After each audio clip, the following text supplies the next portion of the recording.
자, 이번 강좌에서는 벡터의 실수배가 되어지면 어떤 의미를 가지고 있을까 한번 좀 공부를 해보도록 하겠습니다. 자, 여기 우리 직선을 하나 생각할까요? 편의상 하나 그어놨습니다. 자, 여기에 A라는 벡터가 이렇게 있다고 한번 생각을 해봅시다. A 벡터. 자, 얘를 여기다가 하나를 더 갖다 붙여놨어요. 이렇게 A 벡터. 그러면 A 벡터가 두 개가 되어지는 거죠. 이때 우리는 여기서부터 여기까지를 우리가 이렇게 표기를 할 겁니다. 이 A 벡터다 라고. 됐습니까? 간단한 거죠. 벡터에 대한 길이를 어떻게 늘릴 건가 하는 그런 얘기예요. 그럼 이번에는 또 반대로 이렇게 마이너스 A 벡터 한번 좀 생각을 해볼까요? 자, 그거를 하나를 더 갖다 여기다가 붙였다. A만큼. 또 이렇게. 그러면 여기에서 여기로 향하는 벡터는 어떻게 될까? 2A 벡터의 마이너스 이렇게 되어지겠죠. 자, 이렇게 우리가 하나의 벡터에 대해서 실수가 곱해졌을 경우에 이 상황들을 기존에 우리가 읽었던 숫자의 연산과 더불어 가지고서 간단하게 우리가 이제 정리를 할 수가 있어요. 자, K를 실수라고 합시다. 자, K는 실수. 이때 KA 벡터의 의미. 자, 첫째, K가 양수라면 KA 벡터는 A 벡터와 같은 방향이에요. 같은 방향의 벡터다. 그리고 크기는 어때요? 크기는 K의 크기만큼 늘어난 거죠. 양수니까 사실 뭐 절대값 붙일 필요는 없어요. 그 다음, 만일에 K가 0보다 작다면 어때요? A 벡터하고 반대 방향이 되죠. 지금 여기 기준이 되어지는 벡터인데 반대 방향으로 간 거죠. 반대 방향의 벡터를 의미합니다. 그리고 크기는 어때요? 마찬가지로 K의 절대값으로 이렇게 표기를 해주는 겁니다. 이게 벡터의 크기를 늘리거나 또는 반대 방향으로 표시를 하는 방법으로서 우리는 이렇게 앞에 실수를 곱해 가지고서 양이나 음이나 실수를 곱해서 표기를 합니다. 자, 여기에서 하나만 더. 그럼 만일에 K가 제로면 어떻게 할 거냐? K가 제로면 볼 거 없죠.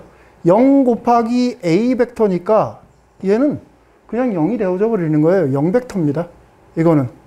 또 만일에 어떤 0이 아닌 숫자에 대해서 0 벡터가 곱해졌더라. 이거 역시 0 벡터가 되어져 버리는 거예요. 됐습니까? 이쯤 되면 0인지 0 벡터인지 막 헷갈려요. 상관없습니다. 여러분들이 그 의미를 정확하게만 파악을 하면 그 의미 자체에서 파생되어지는 여러 가지 내용들은 크게 의미가 없어요. 자, 그러면 이렇게 실수배가 되어졌을 때 이러한 식으로 표기를 하고 도형적으로는 이런 의미를 가지고 있다고 하는데 하나의 연산이죠, 이것도. 그렇죠? 그 연산의 성질을 한번 좀 살펴보도록 합시다. 자, 일단 K하고 L은 실수로 할게요. 자, 이때 K하고 L이 A 벡터에 이렇게 곱해져 있더라. 이런 경우 L과 A 벡터를 곱한 다음 거기다가 K를 곱하나 K와 L은 자리를 바꿔도 상관이 없죠. 그래서 K를 먼저 곱한 후 L을 곱하나 결과적으로 얘네들은 다 같은 거다. 이거 뭐예요? 결합법칙이라고 그러죠. 계산의 순서를 한번 바꿔보는 거예요. 이렇게 저렇게 바꿔도 결과적으로는 똑같은 거다. 됐죠? 그럼 결합법칙에 대한 얘기했으니까 하나 더 남은 거 있겠다. 뭘까요? 분배법칙에 관한 이야기를 하려고 그래요.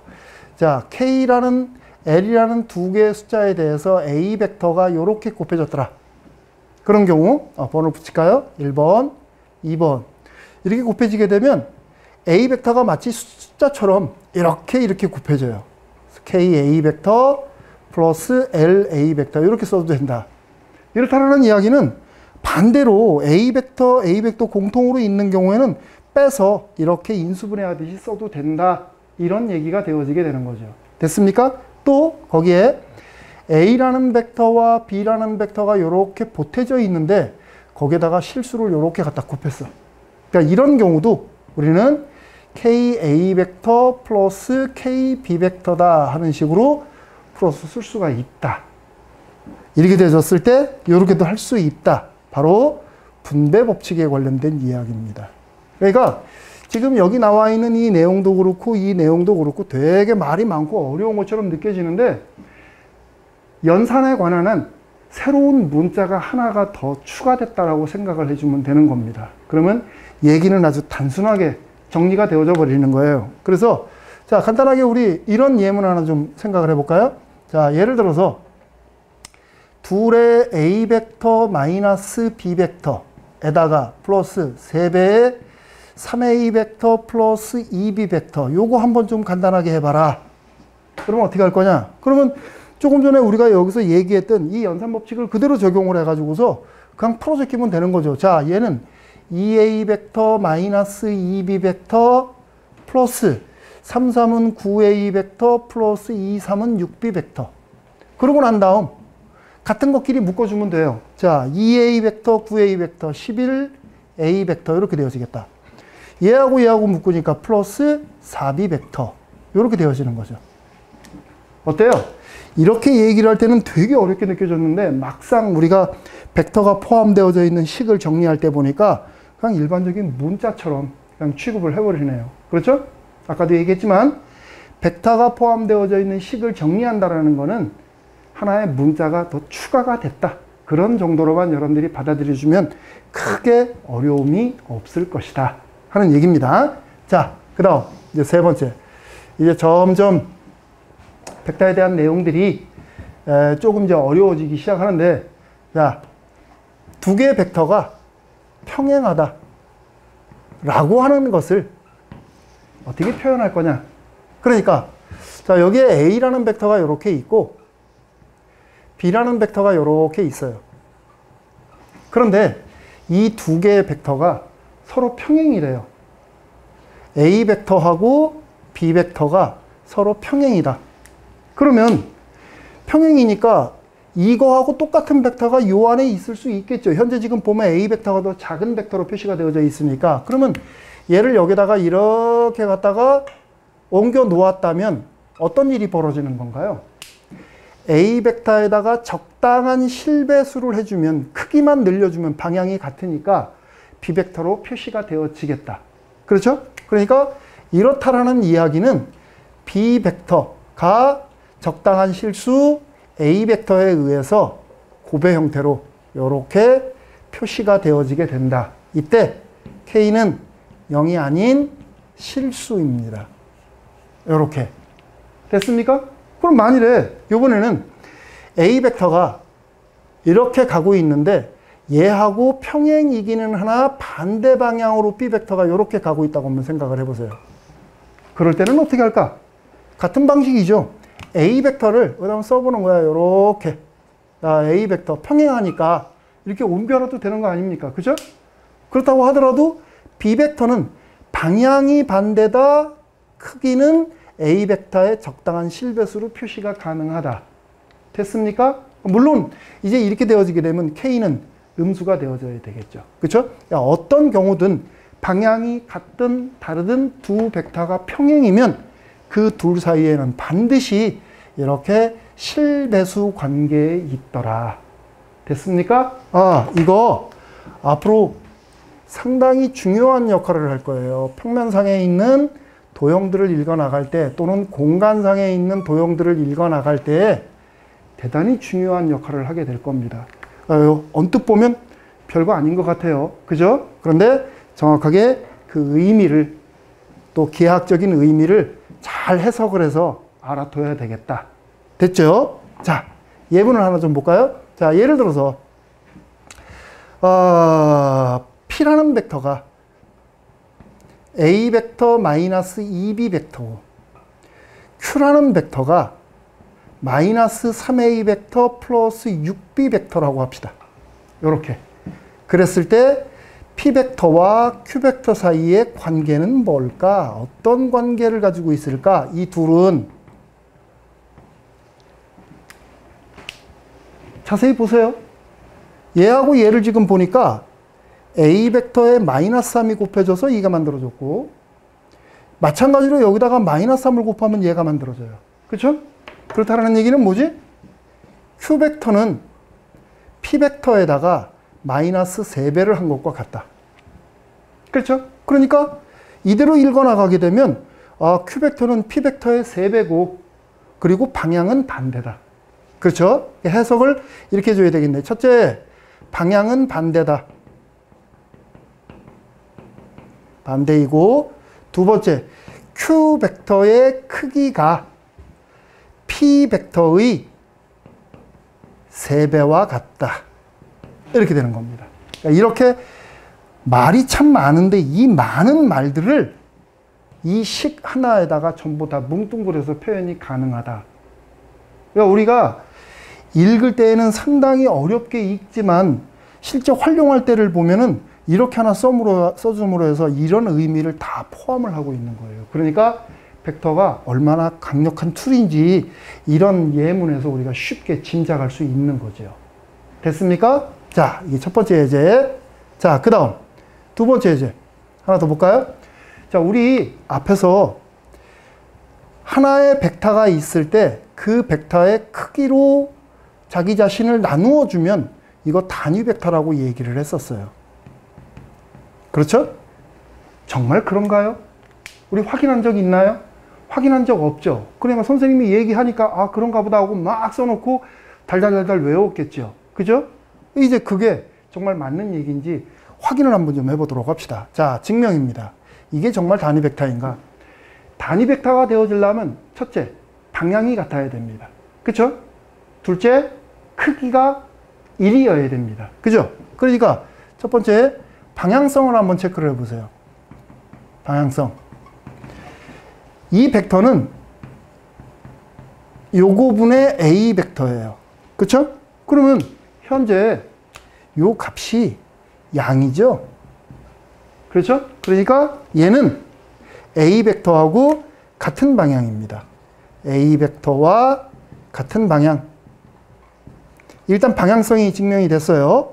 그 다음 두 번째는 크기를 한번 좀 확인을 해봐야 돼요. 자, 이 벡터의 크기 어떻게 표시할까? 자, A 벡터분의 절대치분의 A 벡터의 크기는 우리 이렇게 하는 거죠. 크기를 표기할 때는 항상 절대값 기호를 쓰는 거니까. 그쵸? 이렇게 표기가 되어지는데, 다시 얘는 이 절대값 기호는 위아래로 분리가 되어지겠죠. 근데 아래쪽은 어차피 절대치이기 때문에 절대값 또 하나 갖다 붙여도 똑같고, 위에는 어때요? 이렇게 되어져 버리네. 그죠? 똑같네. 약분되니까 1. 그래서 크기가 1이라는 게 또 얘기가 되어져 버렸네. 그러니까 이 벡터는 A라는 벡터에 여기 좀 이 말이 빠졌네. A 벡터의라는 말이 빠졌네요. 이 벡터는 A 벡터하고 방향이 같고 크기가 1인 벡터다. 그러니까 단위 벡터로서 의미가 있다. 이렇게 되어지게 되는 겁니다. 됐습니까? 이제 막연하게 이제 알고 있었던 거를 정확하게 알게 됐으니까 활용 많이 해야 되겠다. 자, 우리 예전에 논술 문제에서 이런 게 나온 적이 있었어요. 자, 여러분들 혹시 이거 기억나나 모르겠네. 중점 연결 정리라고 하는 거. 이거 중학교 때 유클리드 기하 공부하면서 공부했던 내용인데 혹시 기억납니까? 내용이 뭔가? 자, 삼각형 ABC를 주겠습니다. A, B, C. 그래서 좌우 양변에 A, B의 중점을 잡아서 M이라고 하고, 자, 이 길이 같게 잡습니다. 그 다음 또 똑같은 방식으로 A, C의 중점을 잡아서 N이라고 하겠습니다. 그러면 선분 MN을 생각할 수가 있는데 이때 이 선분 MN은 BC와 평행이고 MN은 BC 선분과 평행이고 and MN의 길이는 BC 길이의 2분의 1과 같다. 이게 중점 연결 정리입니다. 맞습니까? 이것을 벡터를 이용해서 한번 증명을 해보도록 합시다. 벡터를 이용해서. 벡터를 이용해서 그들 사이에 어떤 연관관계를 파악을 하는 거는 아까 우리 얘기했던 이런 형태. 여기서 얘기가 다 되어져요. 두 개의 벡터 사이에 실배수 관계에 있다라는 것을 증명을 하면 방향과 크기까지 한목에 몰아서 얘기할 수 있다. 그러니까 현재 지금 이 상황에서 우리가 이것을 벡터를 이용해서 증명을 하려면 증명의 목표를 한번 좀 세워볼 필요가 있어요. 평행이다. 아, 그러니까 mn이라는 벡터하고 bc라는 벡터가 평행임을 먼저 얘기를 해줘야 되겠구나. 그쵸? 그리고 크기 관계가 이러니까 아, 이거를 보여주면 되겠구나. 그러면 이게 두 개가 같으면 mn 벡터하고 bc 벡터하고 평행이고 크기가 bc의 절반이라는 얘기가 되는 거구나. 됐습니까? 이런 두 가지를 다 증명을 할 게 아니라 이거 하나를 통해 가지고서 해결이 다 되어버리는 거예요. 됐습니까? 자, 그러면 지금부터 우리는 어떤 작업을 해나갈 거냐면 mn 벡터를 구하는 겁니다. mn 벡터. 자, 앞에서 우리 하나의 벡터를 구하려면 그 벡터를 품고 있는 삼각형을 찾아라 그랬어요. 그쵸? 지금 보니까 이 삼각형이 눈에 보이네. 이 삼각형이. 그러니까 여기에서 mn 벡터를 체크하는 겁니다. 자, 여기에서 mn 벡터는 요 벡터는 여기에 있는 am이라는 벡터와 an이라는 벡터에 의해서 표시가 가능해요. 맞습니까? 가능하죠? 자, mn 벡터는 지금 보니까 얘는 a라는 점을 기준으로 해서 표시가 되어져 있네. 근데 가급적이면 뺄셈의 형태로 벡터를 분해해서 표기하는 게 유리하다라고 얘기를 했어요. 그러니까 얘는 a라는 점을 기준으로 해서 a를 앞에다가 이렇게 써주고 뒤에서 앞으로 이렇게 읽어주면 되겠다. 됐습니까? 내지는 이 mn 벡터의 머리 쪽 벡터에서 꼬랑지 쪽 벡터를 빼자. 그러니까 꼭 an 벡터 마이너스 am 벡터 이렇게 되어지는 거예요. 됐습니까? 여기까지 됐죠? 자, 이제 우리가 할 일은 뭐냐면 BC와의 연관관계를 알아보기 위해서 얘네들을, 이 벡터들을 BC를 품고 있는 형태로 표시를 할 겁니다.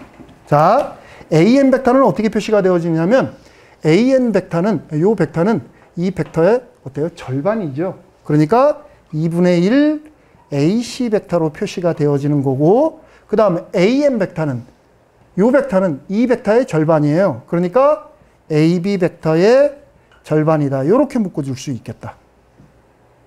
됐죠? 그러고 나서 보니까 앞에 거 일치하네? 뒤에서 앞으로 읽어오면 되겠네?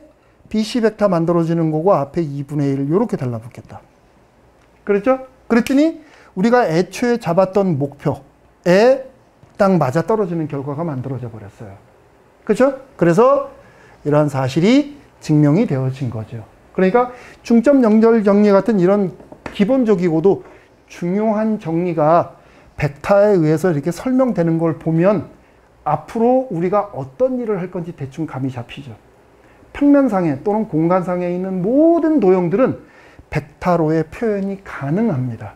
바로 그 표현하는 가장 기본에 있는 내용이 뭐냐면 두 벡터가 평행일 때 벡터에 관한 식으로 어떻게 표시를 하고 있는지 이게 중요한 의미를 갖게 되는 겁니다. 됐습니까? 자, 오늘 강의는 여기까지 하도록 하겠습니다. 수고했습니다.